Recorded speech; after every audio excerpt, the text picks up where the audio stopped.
മലയാള സിനിമയുടെ റെക്കോർഡുകൾ മറികടന്നും പുതിയവ എഴുതിച്ചേർത്ത് മുന്നേറുകയാണ് മുരളിഗോപിയുടെ തിരക്കഥയിൽ മോഹൻലാലിനെ നായകനാക്കി പൃഥ്വിരാജ് സംവിധാനം ചെയ്ത എമ്പുരാൻ.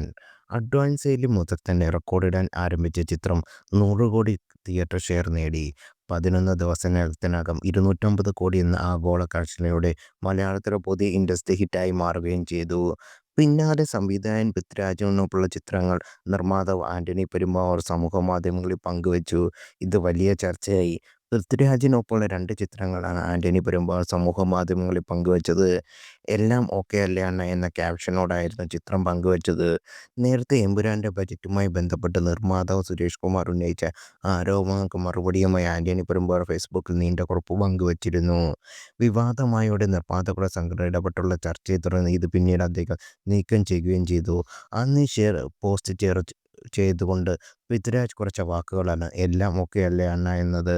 ഈ വാക്കുകളാണ് ഇപ്പോൾ പൃഥ്വിരാജ് സോഷ്യൽ മീഡിയയിൽ ടാഗ് ചെയ്തുകൊണ്ട് ആന്റണി പെരുമ്പാവൂർ ആവർത്തിച്ചിരിക്കുന്നത്. ഈ ചിത്രത്തിന് പിന്നാലെ മണിക്കൂറുകളുടെ ഇടവേളയിൽ ആന്റണി പങ്കുവച്ച മറ്റ് 2 ചിത്രങ്ങളാണ് ഇപ്പോൾ ചർച്ചയാവുന്നത്. ഒന്ന് ചിത്രത്തിലെ നായകൻ മോഹൻലാലിനൊപ്പമുള്ളതും മറ്റൊന്ന് എഴുത്തുകാരൻ മുരളിഗോപിക്കൊപ്പമുള്ളതാണ്. എന്നും എപ്പോഴും എന്ന തലക്കെട്ടോടെയാണ് മോഹൻലാലിനൊപ്പമുള്ള ചിത്രം. മോഹൻലാൽ ആന്റണിയുടെ തോളിൽ കൈവച്ച് നടക്കുന്ന ചിത്രത്തിലുള്ളത്. സ്നേഹപൂർവ്വം എന്ന തലക്കെട്ടോടെയാണ് മുരളിഗോപി എഴുതുമ്പോഴുള്ള ചിത്രം പങ്കുവച്ചിരിക്കുന്നത്.